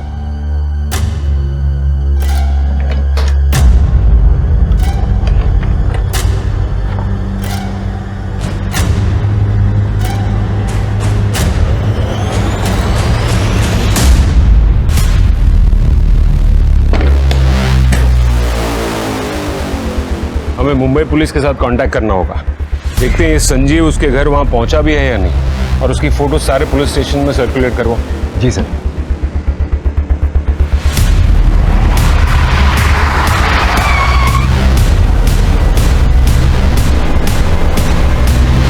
हेलो सर, मैं SI Patnaik. Vapi head office से फ़ोन आया था कि आप संजीव पटेल केस के सिलसिले में मुंबई आ रहे हैं। कोई अपडेट? नहीं सर, वो अभी भी मिसिंग है। ये है उसके केस की फाइल। सर उसके घर में उसकी बीवी दीप्ति और उसकी टीनेज बेटी मुस्कान। अच्छा खासा फार्मास्यूटिकल का डिस्ट्रीब्यूशन का बिजनेस है सर, लेकिन फैमिली में कुछ प्रॉब्लम है। पड़ोसियों को शक है कि दीप्ति का किसी और के साथ अफेयर चल रहा था। सर फिर तो ये ओपन एंड शट केस। इस दीप्ति ने अपने लवर के साथ मिलकर संजीव को मरवा दिया होगा। हो सकता है सर। एक और बात है सर, संजीव के फार्मा कंपनी में कुछ दिन पहले लूटपाट हुई थी, और लूटपाट में जो कंसाइनमेंट लूटा गया था वो अभी तक मार्केट में ट्रैक नहीं हुआ है। डेल्टा न्यू कंपनी में बना साइकेट्रिक ड्रग्स था सर। दिनेश, ये दवाइयाँ तो इलीगली नशे के लिए यूज़ की जाती ना? जी सर। अच्छा सर, एक और बात भी है सर। एक चाय वाला है बिल्लू। बिल्लू चाय वाला? जी हाँ सर। संजीव के साथ उसका कई बार झगड़ा हुआ है सर। जिस दिन से संजीव गायब है उस दिन से ये चाय वाला भी गायब है। तुम सबसे पहले ये संजीव की बीवी, क्या नाम बताया उसका? सर दीप्ति। दीप्ति, सबसे पहले उसे बुला। जी सर।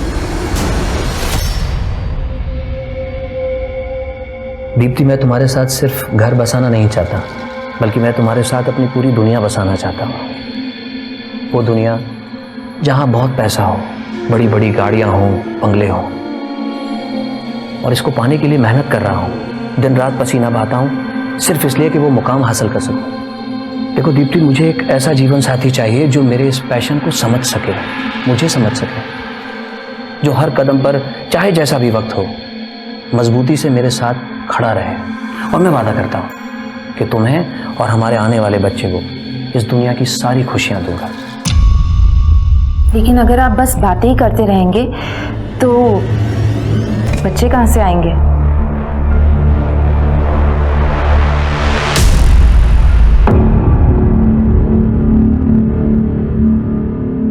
ये सब आप मुझे क्यों बता रहे हैं? आपको लगता है ये संजीव के बॉडी पार्ट्स? वो तो डीएनए टेस्ट के बाद पता चल ही जाएगा। किसके साथ करेंगे डीएनए टेस्ट? वो अनाथ है। क्यों? आपकी और संजीव की एक बेटी तो है ना? हाँ है, लेकिन वो मिसिंग है। क्या? हाँ, वो संजीव के जाने से कुछ दिन पहले ही घर से गायब हो गई। आप दोनों की बेटी गायब हो गई थी और आपको और आपके पति को जरा भी ऐसा नहीं लगा कि आपको पुलिस कंप्लेन करनी चाहिए? संजीव को पुलिस को इन्वॉल्व नहीं करना था। उन्हें यकीन था कि मुस्कान वापस आ जाएगी। और आप चाहती हैं कि हम आपकी इस बात पर यकीन कर लें। मैडम, आपके पति गायब हुए हैं और पुलिस को बॉडी पार्ट्स मिले, लेकिन वो बॉडी पार्ट संजीव के है या नहीं उसकी पुष्टि करना अब भी बाकी है, क्योंकि उसके कोई रिश्तेदार तो है नहीं और आपकी और संजीव की बेटी वो भी गायब है। और आपको देखकर ऐसा लगता है कि आपको इस पूरी बात से कोई फर्क नहीं पड़ता। तो आपको क्या लगता है संजीव का खून मैंने करवाया है? मैं ऐसा क्यों करूंगी? अपने अफेयर्स की वजह से। ये मेरा और संजीव का पर्सनल मैटर है। सच सच बताइए, आपने अपने अफेयर्स को छुपाने के लिए ही संजीव का मर्डर करवाया ना? कौन सा अफेयर?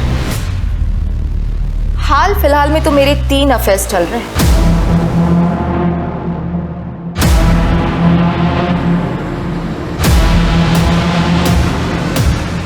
मैं कोई भी काम संजीव से छुपा कर नहीं करती और संजीव को इस बात से कोई ऐतराज नहीं। ये कैसी शादी है मिसेस दीप्ति पटेल, जहां पत्नी गैर मर्दों के साथ अफेयर्स करे और पति को कोई ऐतराज ना हो? मैंने आपसे कहा ना, ये हमारा पर्सनल मैटर है। अपने तीनों आशिकों के नाम और नंबर्स लिखिए। आप मेरे पीछे टाइम वेस्ट कर रहे हैं। मैं कोई भी काम संजीव से छुपा कर नहीं करती। हम एक ओपन मैरिज में हैं। आप माने या ना माने, लेकिन सच तो ये है कि मैं अपने पति संजीव से बहुत प्यार करती हूँ। इसलिए प्लीज मेरे पति और मेरी बच्ची को ढूंढ दीजिए।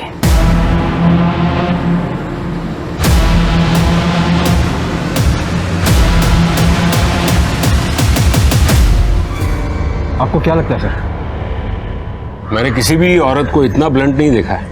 सर मुझे तो लगता है कि इसने अपने पति के साथ साथ अपनी बेटी को भी मार दिया है ताकि डीएनए कंफर्म ना हो। या ये भी हो सकता है कि इसकी बेटी को पता चल गया हो कि इसने अपने पति को मरवाया है। फिलहाल तो हमें उसे ढूंढना होगा।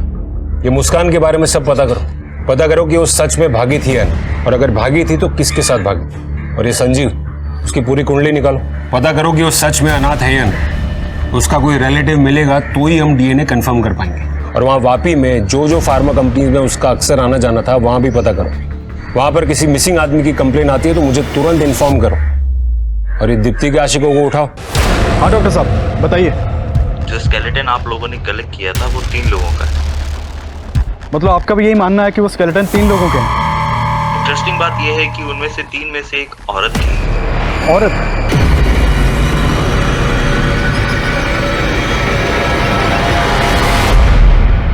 सर मेरी वापी की फार्मा कंपनी से बात हुई। उनका कहना है कि उनकी संजीव के साथ कोई मीटिंग नहीं होने वाली थी। और सर डेल्टा न्यू फार्मा का कहना है कि उन्होंने कुछ दिन पहले संजीव के साथ काम करने से भी मना कर दिया था। डिटेल निकालो उसकी। जी सर। सर संजीव की पत्नी दीप्ति ने सही कहा था। मुस्कान सच में किसी लड़के के साथ भागी है। उसके स्कूल से पता किया है। जिस दिन से मुस्कान गायब है उसी दिन से उस स्कूल का एक लड़का भी गायब है। कौन है ये लड़का?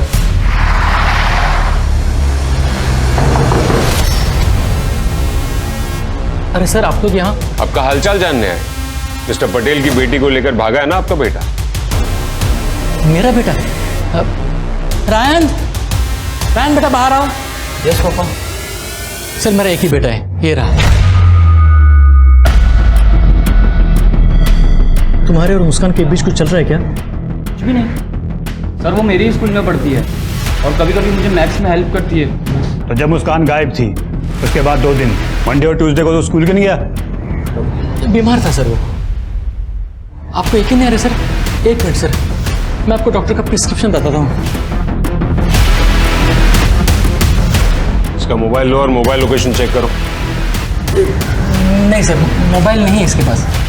नहीं मतलब था, 8 महीने पहले था उसके पास मोबाइल, वो मैंने बंद करा दिया था। एक्चुअली क्या सर, वो थोड़ा बिल भी ज़्यादा आ रहा था और इसका पढ़ाई में मन नहीं लग रहा था। मन तो इसका कहाँ लग रहा था ये तो हम पता लगा ही लेंगे।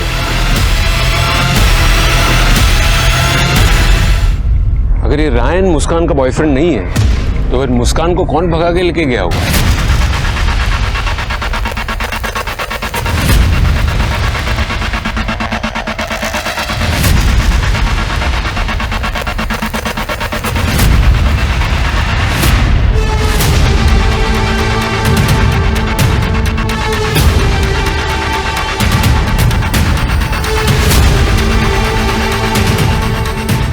सॉरी पापा।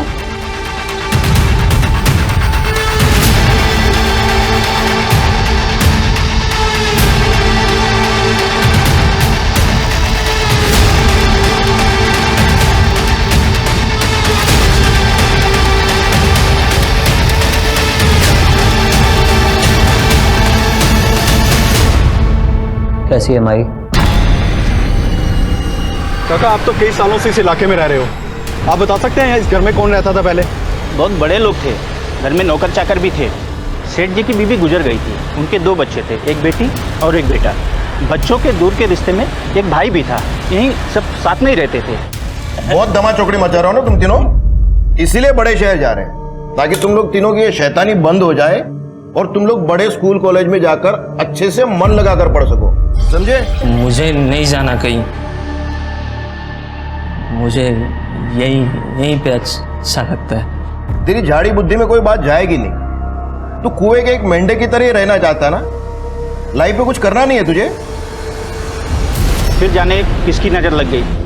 काका, आपने बताया कि इस घर में 4 लोग रहते थे और एक नौकरानी थी, लेकिन हमें तो यहाँ पर 3 लोगों की हड्डियाँ मिली हैं। पता नहीं साहब, ये उस परिवार के लोगों की हड्डियाँ हैं या वो परिवार किसी और को दफना के निकल गया। अच्छा दिनेश, उन लोगों का यहाँ कोई पुराना सामान पड़ा है? हाँ जी, जैसा था वैसा ही है। चलो देखा।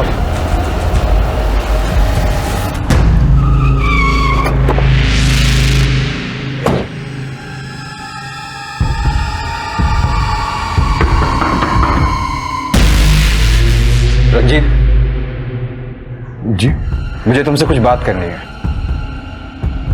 आइए ना, अंदर आइए। सर, वो हमारी पत्नी है। मुझे लगता है हमें अकेले में बात करनी चाहिए, आइए।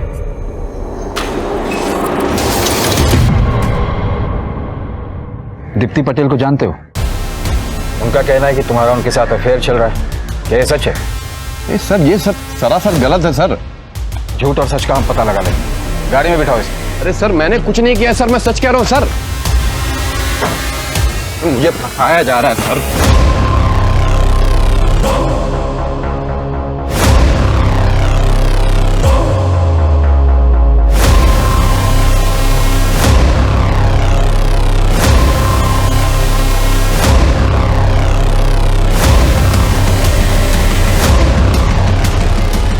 सर, मुस्कान पटेल का पता चल गया है, यही मुंबई के होटल में है, मैं वहीं जा रहा हूँ। I'm sorry पापा।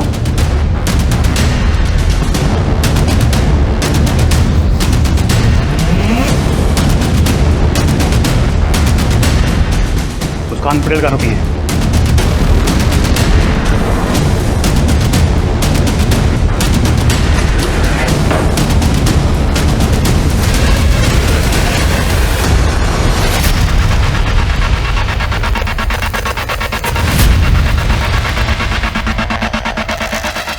तुमने कहा था वो इस रूम में रुकी है।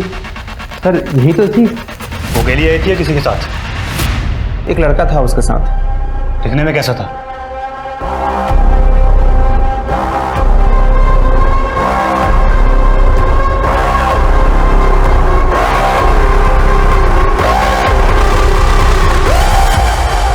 अरे सर, मेरा कोई अफेयर नहीं था उसके साथ। हम तो बस सोते थे उसके साथ। उससे पहली बार कहाँ मिले थे? Cafe shop. पूरे परिवार के साथ आई थी सर। लगता है सूरज आज पश्चिम से निकला है, तभी तो तुम्हारे डैड अपना काम छोड़कर हमें घुमाने लाए। डैड अब ये वाली कॉफी ट्राई कीजिए, बहुत अच्छी है। रियली?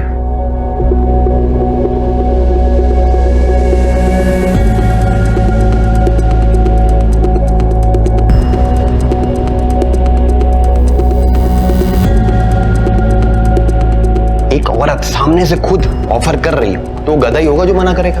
हम भी चले गए। एक दिन उसके पति ने हमको पकड़ लिया, हमें लगा हम गए, लेकिन थोड़ी देर बाद जब दीप्ति ने दरवाजा खोला तो उसके पति ने कोई रिएक्ट ही नहीं किया। ऐसा लगता था कि जैसे दीप्ति के साथ ये रोज हो रहा हो। और फिर क्या था, हम भी रोज मिलने लगे उससे।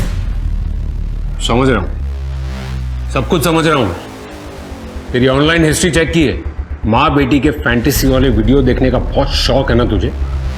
कहीं ऐसा तो नहीं कि तुम लोगों ने मुस्कान पर प्रेशर बनाकर रखा था? ये संजीव को तो उसकी बीवी की परवाह नहीं थी, लेकिन जब उसे पता चला होगा कि तुम लोग मुस्कान को भी इन्वॉल्व करना चाह रहे हो तो उसे गुस्सा आ गया होगा, और इसीलिए तुम लोगों ने संजीव का खून कर दिया। सर आप मेरा विश्वास करें, मैं उसकी बेटी को जानता तक नहीं हूं सर। पिछले 2 हफ्ते में तू कहां था लिख, और याद करके लिखना। हमें कुछ और पता चला ना तो तेरी ये अय्याशी है ना, उसी वक्त तेरे सर से उतार देंगे।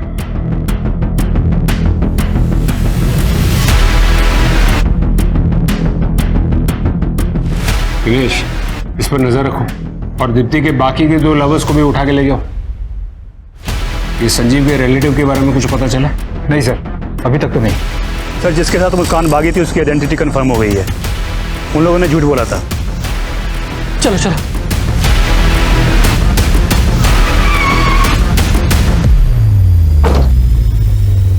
कहीं जा रहे हैं क्या? जी सर, वो वाइफ के मैके जा रहे हैं हम लोग। तो प्लान पोस्टपोन कर दो, अभी आपको हमारे साथ आना होगा। सर क्या हुआ सर? क्या हुआ सर? सर क्या हुआ?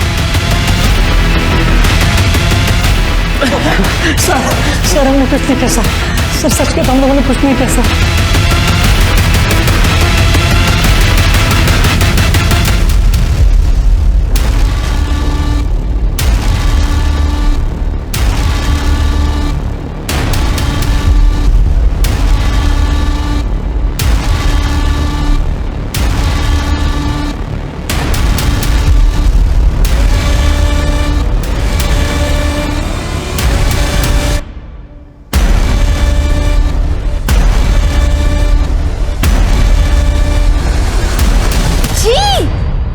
भगवान, क्या कर रहे हो तुम दोनों?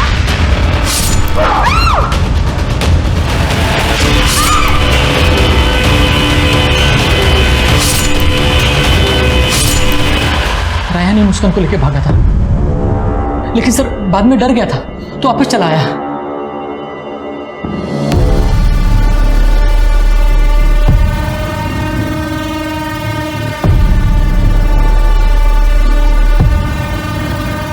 आई एम सॉरी मुस्कान, लेकिन मैं ये नहीं कर सकता। मैं घर जा रहा हूँ, तुम भी प्लीज़ अपनी घर चली जाना। सर मैं और मुस्कान बचपन के दोस्त हैं और हम जानते थे संजीव सर हम दोनों के रिलेशन के लिए कभी रेडी नहीं होंगे। मुस्कान कहाँ है? सर मुझे नहीं पता वो कहाँ है। तू संजीव पटेल की बेटी के साथ जिंदगी बिताना चाहता है? हाँ पता है ना कैसा आदमी है वो? कैसा है वो? कैसा है वो संजीव पटेल? सर बड़ा अजीब आदमी है सर वो। सर मैं उसके साथ 20 साल से काम कर रहा हूँ, लेकिन आज तक कभी समझ में नहीं आया कि उसके दिमाग में क्या चलता है। उसके दिमाग में क्या चलता है या फिर तुम्हारे दिमाग में कुछ और चल रहा था? कहीं तुम्हारा भी तो अफेयर उसकी बीवी दीप्ति के साथ नहीं था ना? दीप्ति मैडम के साथ मेरा कोई अफेयर नहीं था सर। देखिए सर, मुझे उनके पर्सनल लाइफ से कोई मतलब नहीं था। डेल्टा न्यू की इरेगुलरिटीज के बारे में तुम्हें कुछ नहीं पता? कंपनी ने पूरी डिटेल्स दी हमें। उनकी असली दवाइयों को तुम लोग नशा करने वाले लोगों को ड्रग्स के तौर पर बेचते और उनकी कंपनी के नाम से नकली दवाइयां मार्केट में सप्लाई करते थे। नहीं सर, मुझे कुछ नहीं पता इस बारे में। झूठ! 20 सालों से तुम वहां काम कर रहे हो, तुम ही ने कहा ना अभी। वो लोगों की रगों में जहर घोलने का काम कर रहे हैं और तुम कह रहे हो कि तुम्हें कुछ नहीं पता।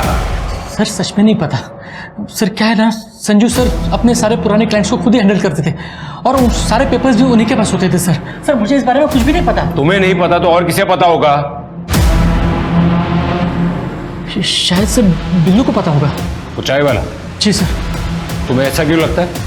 ठीक है सर, आपने बताया ना कि दीप्ति मैडम के साथ उसका कैसा रिलेशन था। सर सच को तो संजू सर का और बिल्लू का भी रिलेशन मुझे बहुत मिस्टीरियस लगता था सर। मुझे समझ में नहीं आता था कि संजू सर उस चाय वालों को इतना बर्दाश्त क्यों करते थे। वो आखिरी बार वापी की होटल में देखा गया था और उसने आखिरी कॉल भी तुम्हें ही की थी। तुम्हारे लिए तो आसान होगा ना, मुंबई से 3 घंटे में वापी, खून करके वापस। नहीं सर, आप कैसे बातें कर रहे हैं? मैं तो उस दिन ऑफिस में था, आप चेक कर सकते हैं। सब कुछ चेक करेंगे, लेकिन तब तक तुम दोनों यहीं पर रहोगे।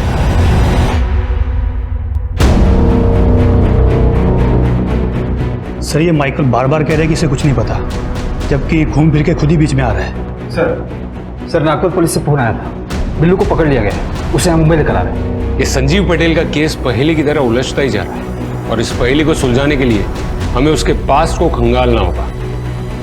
वैसे भी हम पक्के तौर से कह नहीं पा रहे हैं कि जो बॉडी पार्ट्स मिले हैं वो संजीव के हैं या किसी और के।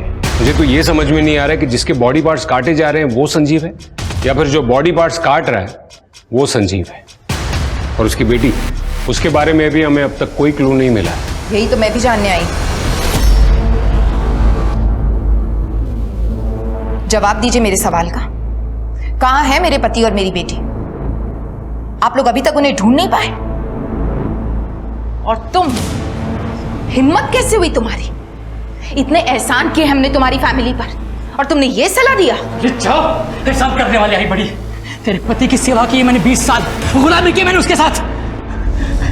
पगार देना, पैसा देना, सैलरी देना मतलब कोई एहसान नहीं करना होता है। और हाँ, तेरी हिम्मत कैसे हुई मेरे बेटे को चिल्लाने की? अरे जाके अपनी बेटी को संभाल। लेकिन नहीं, तुझे तेरी अय्याशों से फुर्सत मिले तब ना।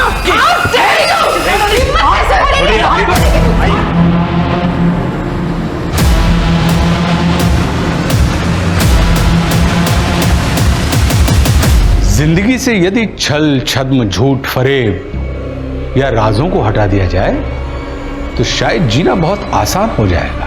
सीने में दबे हुए राज ही अक्सर हमें गलत रास्ते की तरफ ले जाते हैं।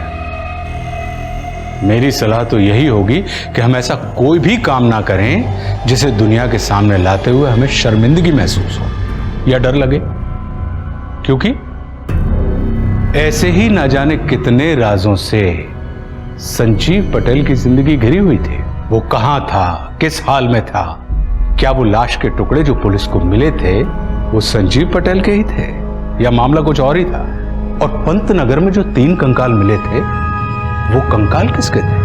उनकी मौत का कारण क्या था? वो कौन था जिसने 3 लोगों की निर्मम हत्या करके उन्हें दफन कर दिया? क्या इनमें से किसी को भी कभी न्याय मिल पाया? क्या पुलिस को कोई भी सबूत मिला जिससे इस केस की गुत्थी सुलझ सके? बताया ना सर इनको मैंने। अरे बोलो ना साहब, क्या बोल नहीं रहे आप? पूरा तो बताया ना। बताएगा। तलब लगी थी बहुत ज्यादा सर। वो संजीव बेचता है माल, पता था मुझको, मैं ही मदद करता था उसकी काम में। मेरे तलब लगी थी, मैंने उसके गोडाउन से चोरी कर लिया साहब। तलब बहुत ज्यादा लग रही साहब। इंजेक्शन। तो तू संजीव को ड्रग्स बेचने में मदद करता था? कब से शुरू हुआ ये सब? माई से पूछिए ना, माई ने मुझको संजीव भाई से मिलवाया था। माई को सब कुछ पता है। ये माई कौन है?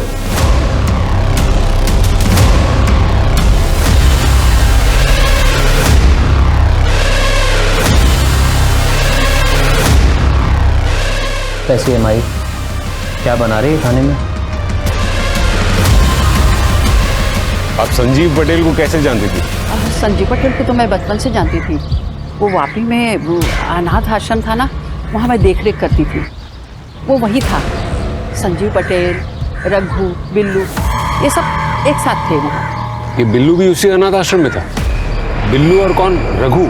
रघु को आप नहीं जानते, संजीव का दोस्त था वो। उसकी बहन भी वहाँ रहती थी उसके साथ। उसकी बहन भी वहाँ रहती थी उसके साथ। रघु को तो कुछ भी बोलना नहीं आता था। उसकी बहन अच्छी थी। ये तीनों एक साथ रहते थे। रघु और उसकी बहन ये कहाँ मिलेंगे? जी पता नहीं। संजीव जब छोटा था ना तो हमें सब बताता था। जब वो बड़ा हो गया तो चुप चुप सा रहने लगा। वो पुलिस ऑफिसर बन गया ना, पुलिस वाली एकल आ गई थी उसमें। Police officer?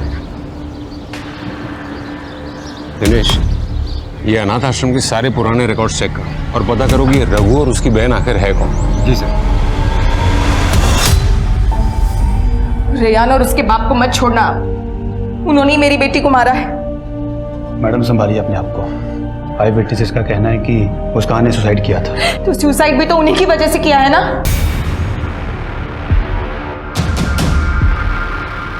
ये फोटोज की कंडीशन बहुत अच्छी नहीं है। एजिंग सॉफ्टवेयर यूज करके भी हम ये नहीं पता कर पाएंगे कि अब ये दिखते कैसे होंगे।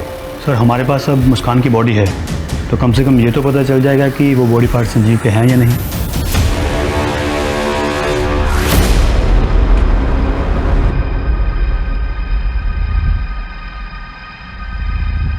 ये कुछ देखा देखा सा नहीं लग रहा है। आई एम सॉरी सर, पर मुझे कुछ याद नहीं आ रहा है। पर मुझे याद आ गया और समझ में भी आ गया कि ये केस एक पहेली की तरह उलझा हुआ क्यों था। ये केस नहीं उलझा था, हमें उलझाया गया था। दिनेश, चलने की तैयारी करो। पर हम जा कहाँ रहे सर? लॉन्ग ड्राइव पर।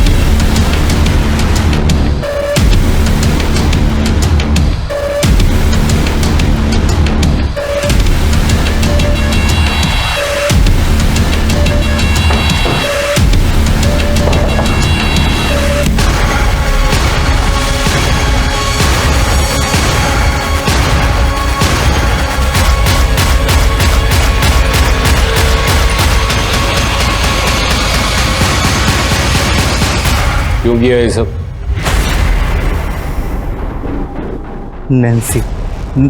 नैन्सी जो कहेगी वो करना पड़ेगा ना।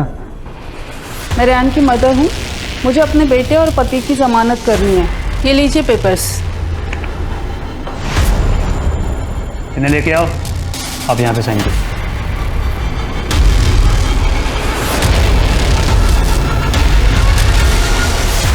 जो भी करना जल्दी करो। हाँ, मुझे कॉल करके खबर करते रहना। चाय।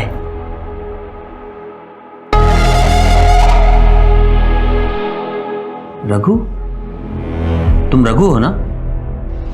तुम कहाँ गायब हो गए थे? अपने पैरों पे खड़ा होना था ना, तो यहाँ आ गया। वेटर का काम करता हूँ, पैसे भी मिलते हैं। ये तो बहुत अच्छी बात है। Very good. अपना घर भी बनाया है, देखोगे? इस वक्त? लेकिन तुम तो ड्यूटी पे हो। छुट्टी ले लेंगे, चलो ना। अपने हाथों से खाना पकाऊंगा, प्यार से खिलाऊंगा। ठीक है, तो फिर ये चाय नहीं पीते हैं, तुम्हारे हाथ का खाना खाते हैं। चलो।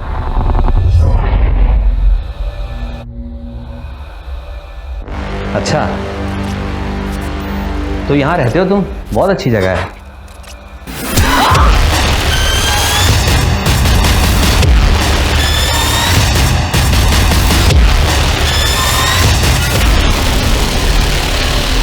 मतलब नैन्सी के कहने पर तूने संजीव का खून कर दिया?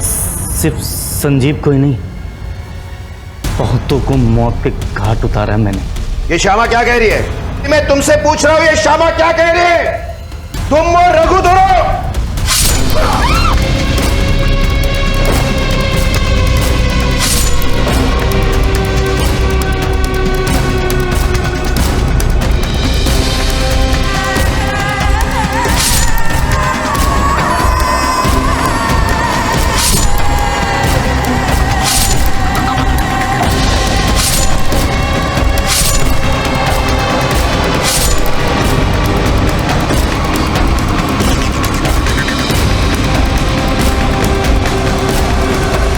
इन्हें हम ऐसे नहीं छोड़ सकते।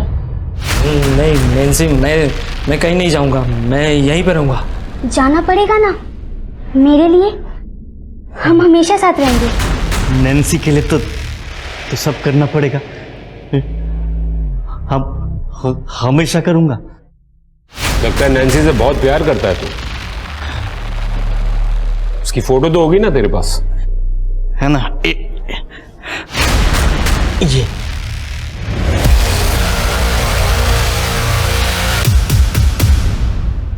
इतनी परफेक्ट प्लानिंग, तुम तो हमें गच्चा देने ही वाले थे। तो अब बताओ, तो तुम्हारे लिए सब ठीक ठाक चल ही रहा था, तो फिर ये किया क्यों?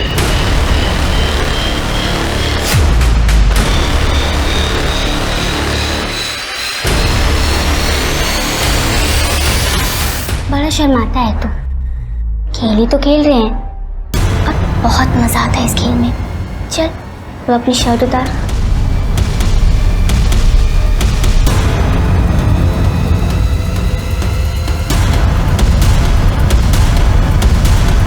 जी क्या कर रहे हो तुम दोनों? अरे भाई बहन हो तुम, भले दूर के रिश्ते के हो लेकिन हो तो भाई बहन ना एक दूसरे के। और तुम आने दो तुम्हारे बाबा को, सब बताती हूँ मैं। अगर इसने बाबा को बता दिया तो वो हमें मिलने नहीं देंगे।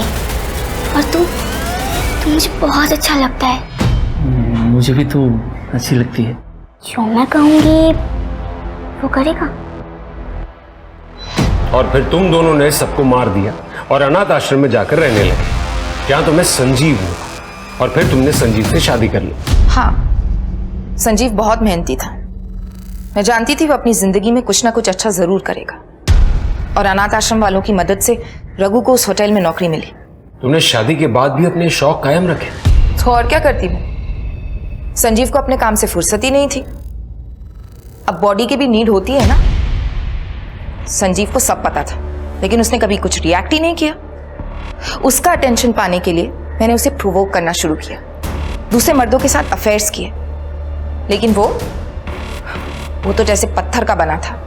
अगर उसके दिल में किसी के लिए प्यार था तो वो सिर्फ मुस्कान के लिए। और जब मुस्कान घर से भागी सब बदल गया। ये सब तुम्हारी वजह से हुआ है। तुम ही ने बिगाड़ा उसे। ना ही तुम एक अच्छी बीवी बन सकी और ना ही एक अच्छी मां। मुस्कान तो कुछ दिनों में वापस आ ही जाएगी और उसके बाद धक्के मारकर घर से बाहर निकाल दूंगा सड़क पर मरने के लिए। मुझे कुछ करना था।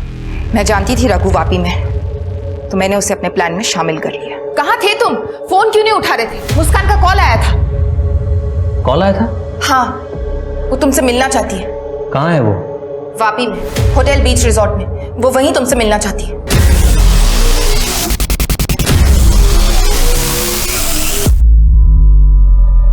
तो तुम ये कहना चाहती हो कि संजीव ने तुम्हें निग्लेक्ट किया इसलिए तुमने ये सारे अफेयर्स चलाए। तो फिर रघु को क्यों सेड्यूस किया? और ये नन बनने का क्या नाटक था? संजीव को अनाथ आश्रम में मेरे और रघु के बारे में सब पता चल चुका था। उसने मुझसे कहा कि अगर मैं नन बन जाऊंगी तो शायद ठीक हो जाऊंगी। उसके कहने पर मैं नन तो बन गई, लेकिन बाद में संजीव को मुझसे प्यार हो गया और उसने ही मुझसे शादी कर ली। सही है, इंसान चाहे जितना भी भाग ले अपने आप से नहीं भाग सकता। मुस्कान का क्या हुआ? कुछ नहीं, उसने कॉल किया था मुझे। मुस्कान कहाँ है तू? पता है हम लोग कितने परेशान हो गए थे, स्पेशली तेरे डैड। तुझे पता है तेरी वजह से तेरे डैड की जान चली गई है। हेलो हेलो मुस्कान, हेलो।